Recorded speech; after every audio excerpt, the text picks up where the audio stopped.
तो यो स्टॉक देखना शुरू कर चुके हैं आप, और ये शो आपका शो है, आप आम दर्शकों का शो है, जहां पर आप अपने सवाल हम तक पहुंचा सकते हैं। करना कुछ नहीं है आपको, आपके स्क्रीन पर के आधे हिस्से में लगातार एक नंबर फ्लैश होता हुआ आपको नजर आएगा। इस नंबर पर कॉल करके, व्हाट्सएप करके या फिर मैसेज के जरिए आप अपने सवाल हम तक पहुंचा सकते हैं।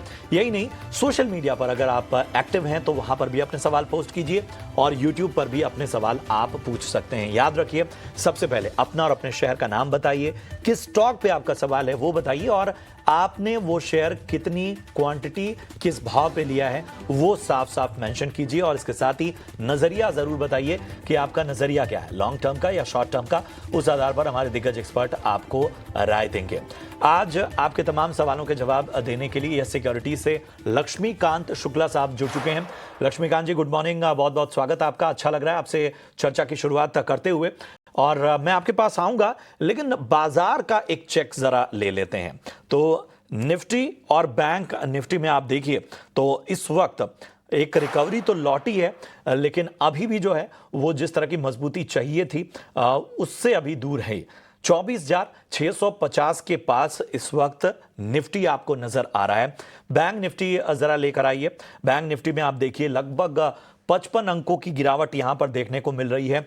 54,350 के नीचे बैंक निफ्टी। और ये जो लिस्ट आप देख रहे हैं निफ्टी के गेनर्स की, इंडसइंड बैंक आप देखिए इस वक्त 2% से ज्यादा की मजबूती। निफ्टी का टॉप गेनर इस वक्त IndusInd bank. BEL Bharat electronics limited में 0.25% तक की तेजी हमें देखने को मिल रही है। इसके अलावा टाइटन में देखिए लगभग 1.5% का उछाल। इटर्नल, हिंडाल्को और सन फार्मा 1 से 1.5% मजबूत होते हुए। बात करें अगर गिरावट वाले शेयरों की, यानी निफ्टी के लूजर्स की बात करें, तो आप देखिए एक्सिस बैंक 2.25% की गिरावट यहां पर देखने को मिल रही है। 1.5% मारुति टूटता हुआ नजर आ रहा है। इसके अलावा टाटा कंज्यूमर, एल&टी और कोटक बैंक में लगभग 1% से 1.25% तक की गिरावट हमें देखने को मिल रही है। मार्केट ब्रेथ आज सुधरा हुआ है, यानी कि स्टॉक स्पेसिफिक एक्शन और सेक्टर स्पेसिफिक एक्शन आप साफ तौर पर देख सकते हैं। 1225 शेयर इस वक्त जो हैं वो एडवांसेस की तरफ हैं, लेकिन डिक्लाइंस का पलड़ा आज भी भारी है। 1536 शेयर जो हैं वो कमजोरी के साथ कारोबार करते हुए नजर आ रहे हैं। तो ये है बाजार का पूरा ब्यौरा आपके सामने हमने रखा। और लक्ष्मीकांत जी, जिस तरह की एक गिरावट का दौर हमने देखा पिछले हफ्ते, उससे तो बेहतरी नजर आ रही है, लेकिन क्या ये रिकवरी किसी तरह का कॉन्फिडेंस दे रही है बाजार में? निफ्टी और बैंक निफ्टी दोनों पर राय दीजिए। गुड आफ्टरनून आप सभी को।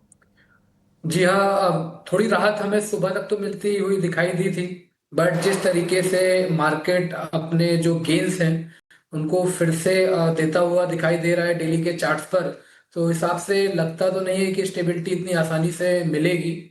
24,600 का सपोर्ट है, जो कि सितंबर रैली का 78.6 रिट्रेसमेंट जहां पर हमें दिखाई दे रहे हैं।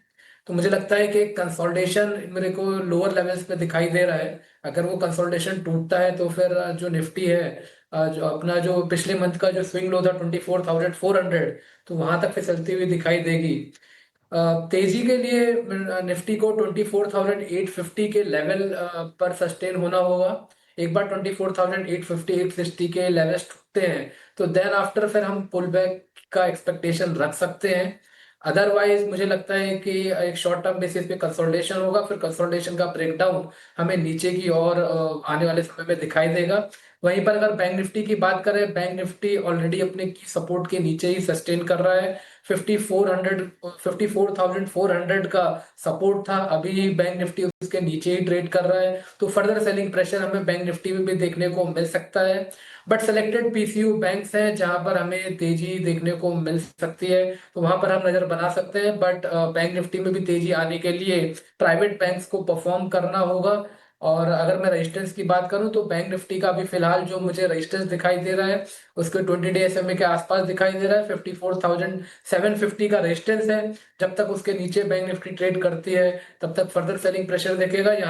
यहाँ से मुझे बैंक निफ्टी 54,000 देन 53,700 तक फिसलती हुई दिखाई दे रही है। जी लक्ष्मीकांत जी, नमस्कार आपको। मैं तृप्ति उपाध्याय। चलिए इसी के साथ बढ़ते हैं आगे और अपने पहले कॉलर को ले लेते हैं। रोहित श्रीवास्तव हमारे साथ जुड़ गए हैं। नमस्कार रोहित, आपको आवाज आ रही है? मैम नमस्ते ma'am, good morning ma'am. Good morning sir. बताइए आप कहाँ से बात कर रहे हैं, सबसे पहले बताइए, उसके बाद आपकी क्या क्वेरी है? मैम मैं प्रयागराज उत्तर प्रदेश से बात कर रहा जी। हूँ और मेरा स्टॉक है मैम आदित्य विजन। मेरे पास मैम टोटल 3000 स्टॉक्स हैं एट द रेट ऑफ 510 और इसका मैम मैं 1 ईयर के लिए होल्ड करना चाहता हूँ। और मैम मेरे को मेन वही डाउट है कि अगर जीएसटी का फायदा तो इसको मिल सकता है कंपनी को, बट क्या ये सस्टेन कर पाएगी, क्योंकि वैल्यूएशन पहले पी थोड़ा ज्यादा है 70 के अप्रॉक्स। जी जी बिल्कुल। लक्ष्मीकांत सर, रोहित ने सवाल पूछा है, इनके पास आदित्य विजन के 3000 शेयर्स हैं, 510 के भाव पे इन्होंने लिए हैं और ये 1 साल तक होल्ड करना चाहते हैं, इस पर क्या राय होगी? जी तृप्ति जी, गुड आफ्टरनून। सो जो आदित्य विजन का जो ट्रेंड है वो अपसाइड ही दिखाई दे रहा है। एक अच्छा खासा कंसोलिडेशन अभी करंट के लेवल्स पर है। तो मुझे लगता है कि अगर एक बार कंसोलिडेशन ब्रेकआउट हमें 590 600 के ऊपर मिलता है तो फिर हमें अच्छे खासे अपसाइड के मूव देखने को मिल सकते हैं। वहां से स्टॉक 635 640 तक के रेंज को तक पहुंच सकता है। अगर उसके ऊपर सस्टेन होता है तो 700 तक के भी लेवल्स अनुमानित किए जा सकते हैं स्टॉक्स को देखते हुए। ये स्टॉक्स को होल्ड रख सकते हैं। मैं इनको एक स्टॉप लॉस सजेस्ट करना चाहूंगा जो कि अभी फिलहाल आता हुआ दिखाई दे रहा है 520 के लेवल के आसपास। जब तक आदित्य विजन 520 के ऊपर ट्रेड करता है तब तक अपसाइड के लेवल्स बरकरार रहेंगे, और अगर आने वाले समय में 590 600 के ऊपर ब्रेक थ्रू बनता है दिखाई देगा तो फिर डेफिनेटली फिर हमें वहां से ये स्टॉक फर्दर अपसाइड के मोमेंटम को रिज्यूम करेगा। वहां से फिर 640 से लेकर 700 तक के लेवल्स हम इस स्टॉक में देख पाएंगे। तो लेवल्स का विशेष रूप से ध्यान रखिए। 570 वो अहम लेवल है जहां से स्टॉक चल सकता है और वहां से अगर रैली आती है तो 650 और 700 तक के लेवल्स आपको आने वाले वक्त में देखने को मिल सकते हैं आदित्य विजन में, इसलिए बने रहने की सलाह आपको। अशोक जी को जोड़ते हैं। अशोक जी नमस्कार, कहां से बात कर रहे हैं? नमस्कार जी, उदयपुर राजस्थान से बोल रहा हूँ। वाह वाह, खम्मा गणी हुकुम, बताइए क्या मदद की जाए? टाटा मोटर्स है सर मेरे पास में 672 के 100 जी जी। होल्ड करना चाहिए और बढ़ाना चाहिए। मेरा लॉन्ग विजन है साल से 2 साल के लिए। 672 पे लिया आपने, मतलब मौजूदा भाव के आसपास ही है आपका खरीदारी। जी जी जी जी जी, चलिए लॉन्ग टर्म का नजरिया है। लक्ष्मीकांत जी, टाटा मोटर्स और बाकी ऑटो शेयरों को थोड़ा सा अलग अलग करके हमेशा देखने की जरूरत होती है। ठीक है, बाकी ऑटो शेयरों की रैली और बाकी चीजों में और टाटा मोटर्स की रैली, इसमें अलग अलग फैक्टर्स हैं। हालांकि पिछले 5 ट्रेडिंग सेशन में हमने देखा कि लगभग 5% ये स्टॉक का टूटता हुआ नजर आया है। बीच में एक रैली हमने देखी थी, एक उछाल नजर आया था, और इस साल अब तक 10.5% टूट चुका है। हालांकि इनका नजरिया लॉन्ग टर्म का है, खरीदारी के लेवल के आसपास ही है अभी फिलहाल ये स्टॉक। क्या राय होगी आपकी? जी, अभी फिलहाल अगर हम दूसरे स्टॉक से, जो दूसरे ऑटो स्टॉक से अगर कंपेयर करेंगे टाटा मोटर्स को, तो इसमें कोई दो राय नहीं है कि टाटा मोटर काफी लंबे समय से अंडर परफॉर्म कर रहा है। और अभी भी जो स्ट्रक्चर है वो बेरिश साइड का ही बनता हुआ दिखाई दे रहा है। शॉर्ट टर्म पुल बैक इसमें आए हैं कई बार, बट जब भी टाटा मोटर 730 740 के रेंज में आता है तो वहां से फिर से एक नया सेलिंग प्रेशर एमर्ज होता है, जो देन उसके बाद हमें फिर से अच्छे खासे डाउन साइड के मोमेंटम देखने को मिलते हैं टाटा मोटर्स में। अभी फिलहाल जैसा कि इन्होंने बताया, इन्होंने के जो लेवल्स हैं वो जो हमें चार्ट पर देख पा रहे हैं उन्हीं के आसपास दिखाई दे रहे हैं जहां से इन्होंने बाय किया है। तो मुझे लगता है कि एक बार रिस्क अगर इन्होंने लिया है तो इसमें ये बने रहें। और जो सपोर्ट अभी दिखाई दे रहा है वो 650 640 के आसपास दिखाई दे रहा है, जहां पर 200 वीक मूविंग एवरेजेस हम देख पा रहे हैं टाटा मोटर्स में, तो उसके स्टॉप लॉस के साथ होल्ड करें। बट जो मेजर अपसाइड की जो रैली है वो 730 740 के ऊपर ही आएगी। अगर एक बार वीकली क्लोज 730 740 के ऊपर होता है और फिर वहां से हमें मोमेंटम कैरी फॉरवर्ड देखने को मिल सकता है, और जो कि टाटा मोटर को 820 850 तक के लेवल तक पहुंचा सकता है। बट उसके लिए हमें थोड़ा इंतजार करना पड़ेगा, तो इसलिए 640 के स्टॉप लॉस के साथ ये बने रहे। कुल तो आपको राय है अशोक जी कि आप 640 के स्टॉप लॉस के साथ बने रहे, जो आपने रिस्क लिया है अभी उससे होल्ड करें और 730 टू 740 के लेवल्स आपको दिख सकते हैं। बढ़ते हैं आगे और हमारे नेक्स्ट कॉलर है अफजल जो हमारे साथ जुड़ गए हैं। नमस्कार, आप कहाँ से बात कर रहे हैं और आपकी क्या क्वेरी है? जी नमस्कार जी, मैं बिहार से बात कर रहा हूँ। जी मैडम क्वेरी है कि मैंने ओला इलेक्ट्रिक जो है 61 पे 1000 शेयर बाई किया था। जी अभी 53 का दिन चल रहा है, 53, 54, तो क्या करना चाहिए, होल्ड करें या एग्जिट कर जाए? जी बिल्कुल। लक्ष्मीकांत जी, इन्होंने ओला इलेक्ट्रिक को खरीदा था, 1000 शेयर्स है इनके पास, 61 पे इन्होंने खरीदा था और अभी का जो मार्केट प्राइस है वो अराउंड 53-54 पर चल रहा है। इन्हें पूछना है कि क्या इसे होल्ड करे या बेच देना चाहिए? जी तृप्ति दी, इन्होंने टाइम ड्यूरेशन तो नहीं बताया है। शॉर्ट टर्म बेसिस पर तो अभी ऐसी कोई राहत मिलती हुई नहीं दिखाई दे रही है। अगर इन्होंने लॉन्ग टर्म के लिए निवेश किया है तो बने रह सकते हैं। और मुझे लगता है कि 41-40 का एक स्ट्रॉन्ग सपोर्ट है। तो वो एक सपोर्ट है जो मुझे नहीं लगता है कि ओला इलेक्ट्रिक में टूटेंगे। बट फ्रेश बाइंग मोमेंटम के लिए थोड़ा सा वेट करना पड़ सकता है। जो इनका लेवल है मुझे लगता है उसी के आसपास एक रेजिस्टेंस दिखाई दे रहा है 61 के आसपास। तो अगर उसके ऊपर ओला इलेक्ट्रिक आने वाले समय में टिकता है तो फिर हमें अपसाइड के मूव दिखाई देंगे जो कि इसको 75-80 तक पहुंचा सकते हैं। और जब तक मेरे ख्याल से अगर 61 के नीचे रहेगा तब तक इसमें सेलिंग प्रेशर बना रहेगा। फर्दर जो डाउनवर्ड मूव है वो 40-41 का दिखाई दे रहा है। अगर ये शॉर्ट टर्म के लिहाज से जानना चाहते हैं तो इन्हें एग्जिट करना चाहिए। अगर इनका लॉन्ग टर्म का निवेश है तो इसमें बने रहें और 40 का स्टॉप लॉस लगा के रखें। तो ओला इलेक्ट्रिक पर ये राय आपको मिलती हुई, लेवल्स का विशेष रूप से ध्यान रखिए। यूट्यूब से भी कुछ सवाल हमारे पास आ रहे हैं। संतोष सिंह का सवाल लेते हैं और इन्होंने त्रिवेणी इंजीनियरिंग में खरीदारी की हुई है 495, यानी कि लगभग 500 के स्तर पे इन्होंने खरीदारी की हुई है। काफ़ी ऊपरी स्तरों की इनकी बाइंग लक्ष्मीकांत जी, और वहाँ से अगर हम देखें तो लगातार स्टॉक जो है टूटता ही हुआ ही नज़र आया। मतलब जिन लेवल पे इन्होंने ख़रीदारी की है वहाँ से लगभग 12-13% की गिरावट वो अब तक देख चुके हैं। ऐसे में क्या सलाह होगी? नज़रिया तो नहीं बताया, लेकिन मैं long term, medium to long term मान के चल रहा हूँ त्रिवेणी इंजीनियरिंग में। देखिए, जो ट्रेंड है वो काफी डाउन साइड का है। अभी फिलहाल यहाँ पे कंसोलिडेशन ब्रेकडाउन देखने को मिला है 350 344 के नीचे, और फर्दर सेलिंग प्रेशर अभी भी बरकरार है इस स्टॉक में। सो जो हमारा जो व्यू है वो नेगेटिव है इस स्टॉक में। फर्दर डाउनवर्ड के मोमेंटम देखने को मिल सकते हैं टुवर्ड द लेवल्स ऑफ 300 तक। सो तो मुझे लगता है कि इसका जो नेक्स्ट सपोर्ट है वो 300 के आसपास ही आता हुआ दिखाई दे रहा है। और उसके नीचे फिसलता है तो फर्दर सेलिंग प्रेशर और देखने को मिलेगा।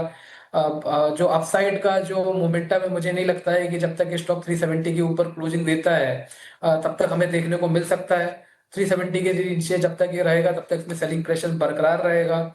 और मुझे लगता है यहाँ से 300 के लेवल्स भी देखने को मिल सकते हैं। तो हमारी ओर से तो इनको अभी फिलहाल इस शेयर से एग्जिट रहने की सलाह रहेगी। कहाँ पोजीशन बनाए ये भी राय दे दीजिए। जी, आप क्या बोल रहे हैं?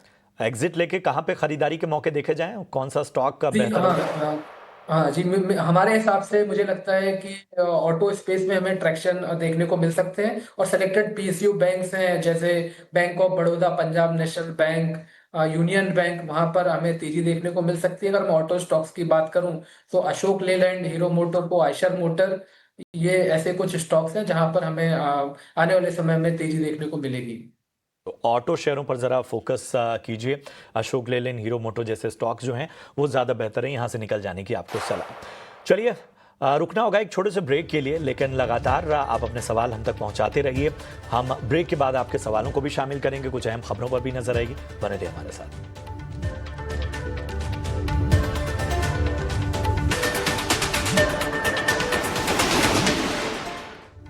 ब्रेक के बाद स्वागत है आपका। और चलिए अब शो को आगे बढ़ाते हैं। वक्त है हमारे अगले क्वेरी को लेने का।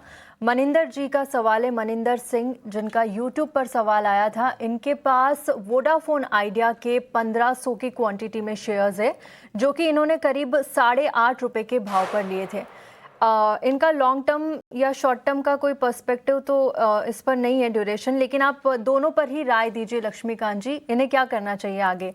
आज के सेशन में अगर देखा जाए तो वोडाफोन आइडिया करीब 2% की तेजी नजर आ रही है, लेकिन पिछले 5 दिनों में करीब 4% से ज्यादा की गिरावट रही शेयर पे। क्या नजरिया होगा? आइडिया थोड़ा सा न्यूज बेस्ड स्टॉक है।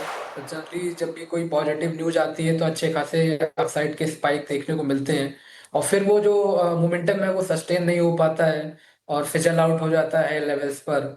चार्ट्स को देखते हुए एक डबल बॉटम का ब्रेकआउट वीकली चार्ट्स पर हमें देखने को मिल रहा है, और जब तक शॉर्ट टर्म बेसिस पर अगर ये स्टॉक 6.5-7 रुपए के अगर ऊपर ट्रेड करता है तब तक एक पुल बैक की उम्मीद 10 रुपए तक की जा सकती है। वहां पर मेजर रेजिस्टेंस है 200 वीक के मूविंग एवरेजेस दिखाई दे रहे हैं। तो शॉर्ट टर्म के बेसिस पे तो मुझे लगता है कि एक short term pull back move 10 रुपए तक आ सकता है। जो स्टॉप लॉस रहेगा वो 6.5 रुपए का रहेगा। लॉन्ग टर्म बेसिस पर एक स्ट्रांग हर्डल है 10 रुपए का। जब तक आइडिया उसके ऊपर एक वीकली क्लोज नहीं देता है तब तक यहाँ पर सेलिंग प्रेशर बना रह सकता है आने वाले समय के लिए। ठीक है, तो ये है राय आपको वोडाफोन आइडिया पर मिलती हुई। बढ़ते आगे और अब आपके लिए लेकर आते हैं हमारा खास सेगमेंट ऑप्शंस के चैंपियन।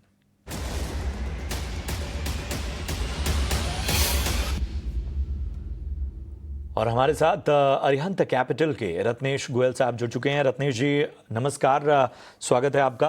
प्रशांत बात कर रहा हूं। सबसे पहले तो बाजार पर एक राय दीजिए और उसके बाद बताइए आपकी टॉप कॉल्स क्या है।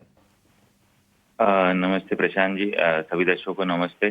बाजार में आप देखिए, बाजार जब भी बाजार थोड़ा सा मध्य में रहता है, जब भी गैप अप खुलता है तो वहाँ से अपर साइड से हमको जरूर वापस सेलिंग आते हुए दिखाई देती है, और आज भी सेम ऐसा ही बाजार में दिखाई दे रहा है। बाजार में अब आप देखें तो ऑलमोस्ट कल के लो के आसपास भी बाजार आने वाला है। 24,500 एक महत्वपूर्ण सपोर्ट लेवल रहेगा। अगर वो तोड़ेगा तो फिर वापस से बाजार में एक नया सेल ऑफ हमको देखने को मिल सकता है। बैंक निफ्टी फ्यूचर ने कल के लो के नीचे ट्रेड करना स्टार्ट कर दिए, तो मुझे ऐसा लगता है बैंक निफ्टी जो पहले से कमजोर थी वो और कमजोर होती हुई दिखाई देगी।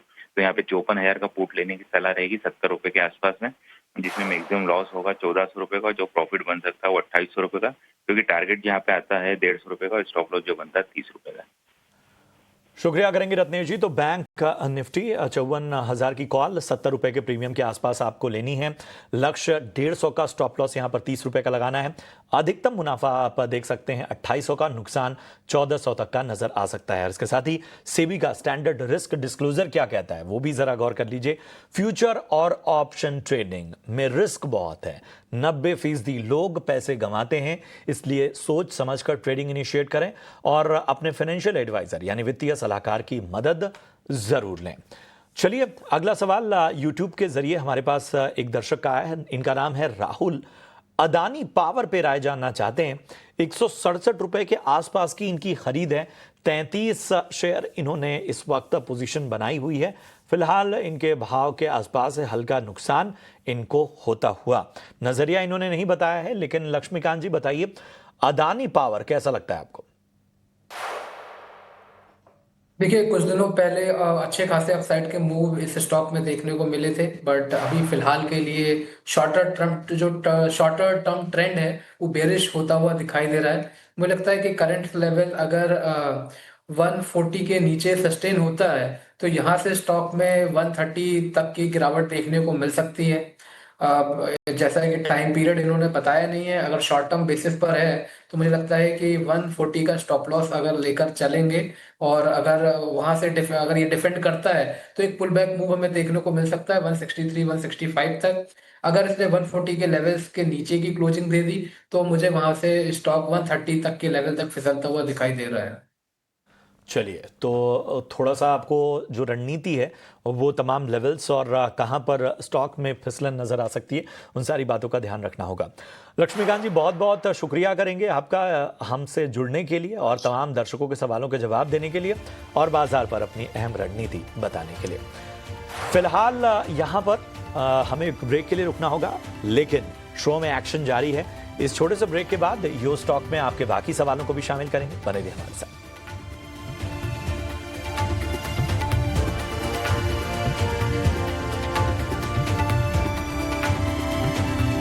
है आपका यो स्टॉक के सेकेंड एडिशन में हेडलाइंस की शक्ल में आपको हमने इस वक्त की बड़ी और अहम खबरें बता दी। कुछ और भी अहम मार्केट ट्रेंड्स पर हमारी नजर रहेगी, अहम खबरें भी आपके सामने लेकर आएंगे।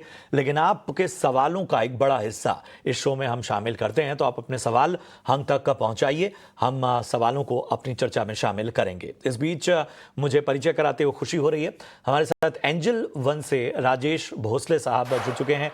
राजेश जी गुड आफ्टरनून, प्रशांत बात कर रहा हूं, अच्छा लग रहा है आपसे बातचीत करते हुए। मैं आपके पास आऊं, जरा एक बार मार्केट चेक ले लेता हूं। कोई खास फर्क तो नहीं पड़ा है पिछले आधे घंटे में। अगर हम देखें 24,650 के पास निफ्टी है। बैंक निफ्टी में लगभग आप देख सकते हैं कि 83 अंकों की तेजी नजर आ रही है। 54,300 के पास अभी पहुंच चुका है बैंक निफ्टी। जो प्रेशर है वो बैंक निफ्टी में अलग तरह का है। जरा ब्रॉडर मार्केट एक बार चेक करते हैं। निफ्टी मिड कैप में हम देखें तो फ्लैट कारोबार होता हुआ नजर आ रहा है। स्मॉल कैप देखें तो यहां पर दबाव हमें साफ तौर पर देखने को मिल रहा है। इसके अलावा एडवांस डिक्लाइन रेशियो जो है वो इस वक्त 1516 शेयर ऐसे हैं जो कि दबाव में हैं और 1212 शेयर इस वक्त हरे निशान में कारोबार कर रहे हैं। पहले कॉलर को अपने साथ जोड़ते हैं। प्रीत राज हमारे साथ हैं। नमस्कार, कहां से बात कर रही हैं? मैं जम्मू से बात कर रहा हूँ। जी जी, जम्मू से। कैसा मौसम है इस वक्त जम्मू का?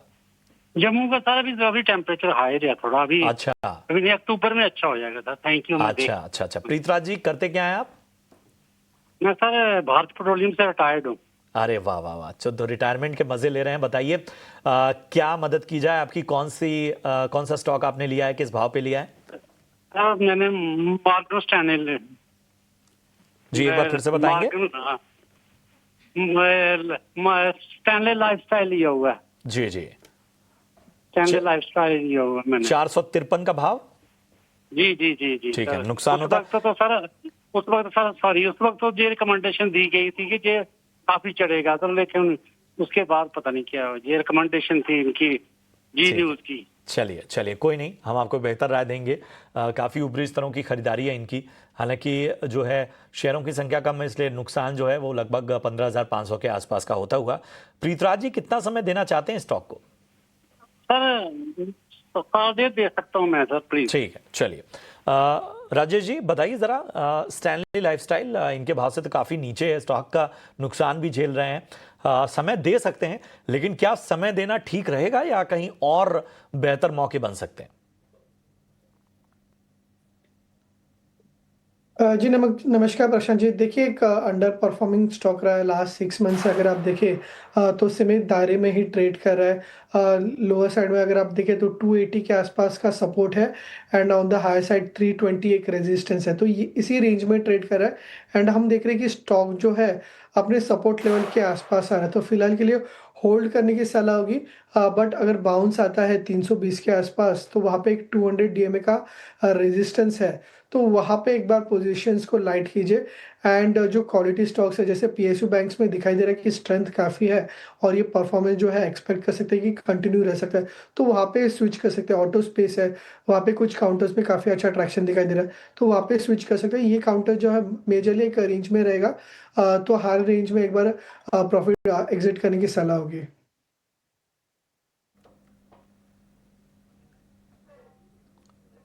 चलिए बढ़ते हैं आगे। वेस्कॉन इंजीनियर्स का शेयर आज जोरदार तेजी के साथ 52 हफ्ते की ऊंचाई पर पहुंच गया है। क्यों दौड़ लगा रहा है शेयर वेस्कॉन इंजीनियर्स का, इसकी डिटेल्स लेकर मौजूद है मेरे सहयोगी अभिषेक सत्यव्रतम। जी अभिषेक बताएं, इसमें तेजी के क्या बड़े कारण हैं? जी हाँ, वेस्कॉन जो कि एक स्मॉल कैप कंपनी है, 10,000 करोड़ रुपए से थोड़ा सा ज्यादा का इसका मार्केट कैप है। और ये बेसिकली एक EPC कंपनी यानी कि इंजीनियरिंग, प्रोक्योरमेंट और कंस्ट्रक्शन, ऐसी जो कंपनीज होती हैं ये डिजाइन से लेकर कंस्ट्रक्शन और कमीशनिंग तक का काम करती हैं। और इस कंपनी ने एक बड़ा करार किया है अदानी इंफ्रा के साथ, और हम देख रहे हैं कि शेयर ये 52 हफ्ते की ऊंचाई पर जाकर कारोबार कर रहा है। ये जो कंपनी है इन्होंने 5 साल के लिए MOU किया है अर्ली एंगेजमेंट मॉडल के लिए, और मुंबई के प्रोजेक्ट के लिए डिजाइन स्टेज से लेकर एग्जीक्यूशन तक का ये काम करेगी। और कंपनी ने ऐसी जानकारी दी है एक्सचेंजेस को कि इस डील से इनके सालाना टर्नओवर में 30% तक का उछाल आएगा। करार के तहत मुंबई के 3 प्रोजेक्ट्स को आइडेंटिफाई किया है कंपनी ने, और 3 प्रोजेक्ट्स में करीब करीब 13.25 मिलियन वर्ग फुट स्पेस का ये कंपनी डेवलपमेंट करने जा रही है। आगे जाकर हर साल ये जो भी प्रोजेक्ट्स हैं उनकी ये समीक्षा करेगी, रिव्यू भी करेगी कि परफॉर्मेंस कैसा है और स्कोप कैसा है उन प्रोजेक्ट्स में। वेस्कॉन इंजीनियर्स की बात करें तो इसने आगे के जो टारगेट सेट किए हैं वो काफी अच्छे हैं। FY27 तक 4000 करोड़ के EPC ऑर्डर बुक का लक्ष्य है। अगर हम FY27 तक की बात करें तो 2500 करोड़ के रियल एस्टेट प्रोजेक्ट्स का लक्ष्य रखा है। कंपनी 13 शहरों में फिलहाल काम करती है और जो ऑर्डर बुक है 13,000 करोड़ रुपए के आसपास की ऑर्डर बुक है। कुछ जो की प्रोजेक्ट्स इनके आपको बता दूं मैं कि मेडिकल कॉलेज बिहार में है, 606 करोड़ रुपए का वैल्यू है। कैपजेमिनी का IT पार्क है, करीब 400 करोड़ रुपए की वैल्यू उसकी है। Vedanta township Pune police headquarters, Moshi में पुणे में एक हॉस्पिटल है, ये भी 200 से 300 करोड़ रुपए के ऑर्डर वाले ये प्रोजेक्ट्स हैं। तो ये कुछ की प्रोजेक्ट्स इनके हैं। अगर हम शेयर के चाल की बात करें वेस्कॉन की, तो एक महीने में 31% का उछाल है। अगर आप मार्च के निचले स्तर से देखेंगे तो शेयर लगभग ये डबल हो गया है। लेकिन अगर आप थोड़े बड़े टाइम फ्रेम में देखेंगे तो ये मल्टी बैगर ये शेयर साबित हुआ है। 3 साल में डबल से ज्यादा हुआ है शेयर का भाव, और अगर आप 5 साल में देखेंगे तो 600% से ज्यादा का रिटर्न इसने दिया है, यानी कि शेयर का भाव हो गया है 7 गुना। लेकिन काफी ज्यादा वोलेटाइल है भाव, अभी भी आप देखेंगे कि 60-65 रुपए के रेंज में है। तो ये कुछ एक अच्छा ये प्रोजेक्ट इनके हाथ लगा है और इससे कम से कम आगे ऑर्डर की और रेवेन्यू की विजिबिलिटी हो जाएगी, और इसी के चलते निवेशक आज बुलिश है और शेयर में करीब 10% के आसपास की तेजी पर कारोबार होता हुआ हम देख रहे हैं। धन्यवाद आपका बहुत बहुत। राजेश जी नमस्कार। Tripti Upadhyay this side. Sir, Wescon engineering का शेयर अभी हमारे सहयोगी अभिषेक सत्यव्रतम ने इस पर कारण बताए हैं। अदानी इंफ्रा के साथ बड़ा पैक्ट साइन किया है कंपनी ने, जिसके चलते आज 52 हफ्तों की ऊंचाई पर शेयर ट्रेड कर रहा है। देखा जाए तो ये 60 से 65 के लेवल में ही ट्रेड करता हुआ नजर आया है। इस पर क्या राय होगी, लॉन्ग टर्म के लिए, शॉर्ट टर्म के लिए? जी नमस्कार, आफ्टरनून। देखिए डेफिनेटली एक वॉलेटाइल काउंटर है। लास्ट वीक हमने देखा था कि स्टॉक जो है अंडर प्रेशर आया था, बट आज एक स्ट्रॉन्ग बुलिश पैटर्न बन रहा है, बुलिश किकिंग पैटर्न दिखाई दे रहा है। जो इसका जो लास्ट वीक का जो वीकनेस है वो कम्प्लीटली सबसाइड किया है। एंड वीकली चार्ट में भी अगर आप देखें तो एक कप एंड हैंडल फॉर्मेशन दिखाई दे रहा है। तो एक्सपेक्टेड है कि ये जो पॉजिटिव मोमेंटम है वो कंटिन्यू हो सकता है। नियर टर्म में रिट्रेसमेंट के रेजिस्टेंस आ रहा है अराउंड 70 से 72 के आसपास, तो वो एक टारगेट रख सकता है। एंड ऑन द नीचे के साइड अगर आप देखें तो एक हायर बॉटम फॉर्मेशन बना है, तो कहीं ना कहीं 56 से 57 के आसपास स्टॉक के लिए काफी अच्छा सपोर्ट रहेगा। तो ये है वेस्कॉन इंजीनियरिंग पर आपको राय मिलती हुई। अगले कॉलर को अपने साथ जुड़ते हैं। विभू हमारे साथ इस वक्त जुड़ चुके हैं। विभू साहब कहां से बात कर रहे हैं? हम गुड़गांव से बोल रहे हैं जी, बताइए क्या मदद की जाए आपकी? मेरा पास 1000 शेयर है टाटा कम्युनिकेशन का। I have purchase it at 1701। अच्छा, टाटा कम्युनिकेशंस ना? टाटा कम्युनिकेशन 12 से 24 महीने तक मैं होल्ड कर सकता हूँ। चलिए, लॉन्ग टर्म का नजरिया हमें ये बताइए कि मतलब लॉन्ग टर्म में आप जो टाइम होराइजन दे रहे हैं उससे ज्यादा भी रुक सकते हैं? यस, रुक सकता हूँ। चलिए, खरीदारी का जो स्तर है राजेश, वो तो ठीक है, 1700 का स्तर है, लेकिन नुकसान का दायरा बड़ा हो रहा है टाटा कम्युनिकेशन में। आज हालांकि ये लगभग 1.5% स्टॉक ऊपर है। अगर हम पिछले 6 महीने में देखें तो बहुत बेहतर तेजी तो नजर नहीं आई है, हाँ, लेकिन इस साल अब तक भी ये स्टॉक एक अंडर परफॉर्मेंस वाली रेंज में रहा। बीच बीच में थोड़ा बहुत उछाल कभी कभी देखने को मिला है। तो ऐसे में टाटा कम्युनिकेशन में आपकी राय क्या होगी? भाव का ध्यान रखिएगा 1700 के आसपास। जी प्रशांत जी, ओवरऑल अगर आप देखें तो लास्ट 6 मंथ से कंसोलिडेट ही कर रहा है, कोई मेजर ट्रैक्शन नहीं दिखाई दे रहा है। बट एक पॉजिटिव फैक्टर ये है कि 200 वीकली मूविंग एवरेज पे स्टॉक जो है एक हायर बॉटम फॉर्मेशन दिखाई दे रहा है। तो कहीं ना कहीं अराउंड 1550 के आसपास स्टॉक के लिए काफ़ी अच्छा सपोर्ट है। And on the high side जो इनकी बाइंग जोन है 1700 के आसपास, वहीं पे स्टॉक कई बार रेजिस्टेंस ले रहा है। तो फिलहाल के लिए होल्ड रखिए। 1700 जो है इमीडिएट अपसाइड के टारगेट्स होंगे। एंड जब ये स्टॉक 1700 क्रॉस करेगा तो अब ओवरऑल ये कंसोलिडेशन से एक ब्रेकआउट देखने को मिलेगा। फिर उसके बाद पॉसिबली 1850 के टारगेट्स भी देखने को मिल सकते हैं। तो फिलहाल के लिए 1550 के स्टॉप लॉस के साथ होल्ड रखने की सलाह होगी। जी बिल्कुल, तो आपको सलाह है 1500 के स्टॉप लॉस के साथ आप अभी होल्ड करें। आपको 1850 तक के लेवल भी इसमें देखने को मिल सकते हैं।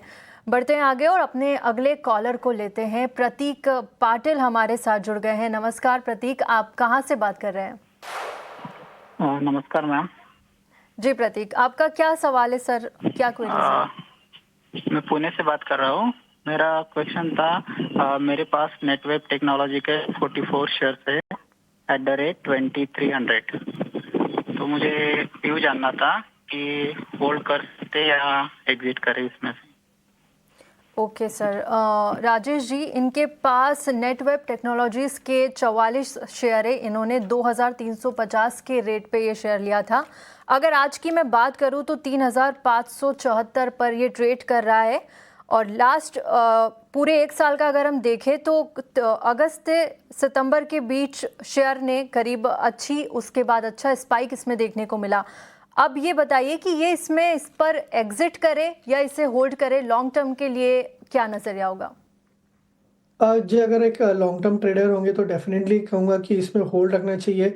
अगर आप इसमें वीकली चार्ट्स में देखें तो एक सॉसर फॉर्मेशन का ब्रेकआउट रिसेंटली ही हमें देखने को मिला है एंड ये जो ब्रेकआउट है काफ़ी स्ट्रॉन्ग वॉल्यूम्स के साथ दिखाई दे रहा है। तो मेरा सलाह ये होगा कि कोई भी डिप आता है 3200 के आसपास तो वहाँ पे स्टॉक के लिए काफ़ी अच्छा बेस है एंड जो इस पैटर्न का टारगेट बन के आ रहा है वो कहीं ना कहीं 4000 से 4200 के आसपास का है। तो लॉन्ग टर्म अगर होंगे तो डेफिनेटली होल्ड रखना चाहिए for the targets of 4000 and 4200 levels.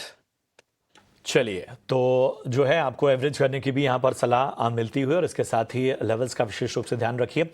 अगले जो दर्शक हैं उनको अपने साथ जोड़ते हैं। नीरज अग्रवाल साहब हमारे साथ बने हुए। नीरज, गुड आफ्टरनून, कहाँ से बात कर रहे हैं? गुड आफ्टरनून सर, मैं कोलकाता से बोल रहा हूँ। कोलकाता। तो पूजो की तैयारियां चल रही हैं कि नहीं? अब तो बहुत करीब आ गई। हाँ, बहुत जोर शोर से चल क्या क्या करते हैं आप लोग?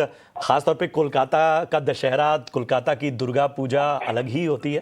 हाँ सर, बहुत उत्साह रहते है सर, बहुत पूजा पंडाल होपिंग होती है, बहुत मजा आता है। क्या बात है, क्या बात। अलग ही छठा। हमें बताइए नीरज, आज हम आपकी क्या मदद करें? सर, मेरा इंडियन ओवरसीज बैंक लिया हुआ था 150 शेयर। ठीक है, 70 के रेट में। ओके। और अभी काफी कम हो रखा है। काफी मतलब काफी ऊपरी स्तरों की आपकी खरीदारी है। एक और स्टॉक है आपके पास, GSPL भी है क्या? हाँ, GSPL भी है, 260 शेयर है। हाँ, 368 के भाव में दिया हुआ है। चलिए, 300, मतलब दोनों में नुकसान झेल रहे हैं। कितना समय देना चाहते हैं नीरज जी? नीरज, आवाज मिल रही है आपको? 1 ईयर। ठीक है, चलिए, 1 साल का नजरिया लेकर चल रहे हैं। राजेश, दोनों स्टॉक पे फटाफट राय दीजिए। इंडियन ओवरसीज में ज्यादा कंसर्न्स हैं, मतलब इन्होंने काफ़ी ऊपरी स्तरों की 70 रुपए के आसपास खरीदारी की हुई है और आधा हो चुका है करीब करीब ये स्टॉक का इनके भाव से। और दूसरा स्टॉक का जिसकी ये बात कर रहे हैं वो है गुजरात स्टेट पेट्रोनेट लिमिटेड यानी GSPL। यहाँ पर भी 368 रुपए की इनकी बाइंग है। दोनों स्टॉक पे क्या नजरिया बन रहा है 1 साल के हिसाब से?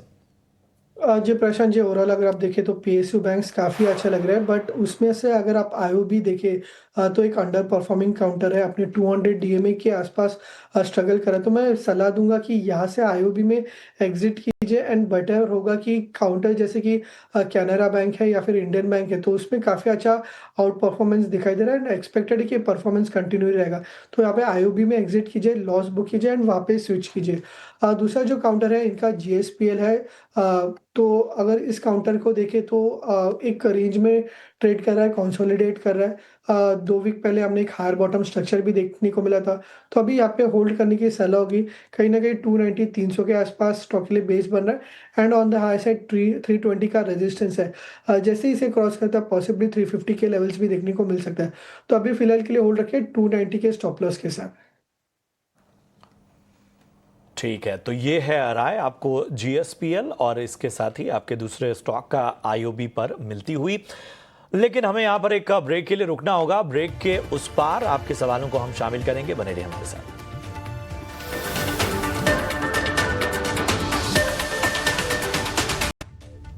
ब्रेक के बाद स्वागत है आपका। और चलिए अब जल्दी से सोने चांदी पर एक अपडेट ले लेते हैं। सोने में देखें तो जोरदार उछाल देखने को मिल रहा है। MCX पर सोने का भाव 1,15,000 के पार निकल गया है। पूरी डिटेल्स लेकर मौजूद है हमारे सहयोगी विश्व मोहन। बताएं, लगातार सोने की कीमतें बढ़ती जा रही है, आगे के लिए क्या ट्रिगर्स होंगे और कितने ज्यादा बढ़ेंगे सोने के दाम? देखिए, इस साल की अगर बात करें तो इस साल गोल्ड में 48% से ज़्यादा की तेज़ी अब तक सिर्फ MCX पर आई है। चांदी में 63% से ज़्यादा की तेज़ी आई है। तो एक ज़बरदस्त तेज़ी कह सकते हैं सिर्फ 2025 के 9 महीने में ही। इस तेजी के पीछे अभी की जो वजह ये हैं कि ट्रंप के जो नए राउंड का जो टैरिफ आया है उससे चिंताएं बढ़ी है। रूस ने जिस तरह से वीकेंड के दौरान यूक्रेन पर बड़े हमले किए हैं उससे चिंताएं बढ़ी है। तो ये टैरिफ वॉर, ट्रेड वॉर और साथ ही जियोपॉलिटिकल कंसर्न ये खत्म नहीं हो रही है। पीसी के जो डेटा थे यूएस के उसमें स्थिरता दिखी। तो अब रूम फिर से बन गया है फेड के लिए, जब अक्टूबर की बैठक होगी वहां पर ब्याज दरें घटाने की, और बाजार 90% ये मान चुका है कि एक और कटौती अक्टूबर में होगी। दिसंबर की कटौती को लेकर भी 65% संभावनाएं हैं। ये एक वजह यहाँ पर एक्सपर्ट्स मान रहे हैं। चांदी की बात करें तो चांदी में यहाँ पे डेफिसिट की स्थिति बन रही है। लगातार 5वां साल है जहाँ पर चांदी डिमांड के मुकाबले चांदी की सप्लाई कम है। सिल्वर इंस्टीट्यूट की रिपोर्ट कहती है कि यहाँ पे लगातार 5वें साल डेफिसिट की स्थिति बन रही है। साथ ही इंडस्ट्रियल डिमांड लगातार बढ़ती जा रही है। एक और खबर ये आ रही है गोल्ड को लेकर कि टेक्सास अब गोल्ड सिल्वर के बैक्ड वाली 100% बैक्ड वाली करेंसी लाने की तैयारी में, इसके लिए प्रपोजल्स भी तैयार कर लिए गए हैं। तो इस तरह के नई डेवलपमेंट हो रहे हैं, नई अनसर्टेनिटी दिख रही है मार्केट में, और यही वजह है कि एक के बाद एक नई तेजी दिख रही है। पहली बार घरेलू बाजार में हमने देखा 1,15,000 के ऊपर सोना चला गया है, चांदी 1,24,000 के ऊपर चली गई है। कॉमेक्स पे चांदी $47 भी पार कर चुकी है। 2011 से कॉमेक्स लगातार इंतजार कर रहा है नया हाई बनाने के लिए, उसके अब बेहद करीब चांदी पहुंच चुकी है कॉमेक्स पर, और उम्मीद की जा रही है कि इस बार नया हाई लगेगा। हमने एक ब्रोकर्स पोल भी किया था, उसमें उनसे पूछा था कि 2025 के बचे हुए जो 3 महीने हैं उसमें सोना ऊपर में कहां और नीचे में कहां तक आएगा। तो सबसे टॉप का जो टारगेट आ रहा है वो है 1,22,000 का। ज्यादातर एक्सपर्ट्स ने 1,20,000 से 1,22,000 का इस साल का टॉप माना है घरेलू बाजार में, और जो सबसे कम टारगेट आया है कि नीचे में कहां तक फिसलने की संभावना बन रही है वो है 96। हालांकि ज्यादातर एक्सपर्ट्स को लगता है कि 1,08,000 के नीचे सोना नहीं जाएगा। चांदी को लेकर हमने यही सवाल पूछे थे कि इस साल टॉप कहां बनेगा सोने का, तो चांदी कहां टॉप बना सकती है, तो 1,62,400 सबसे बड़ा टारगेट आ रहा है चांदी का इस साल का।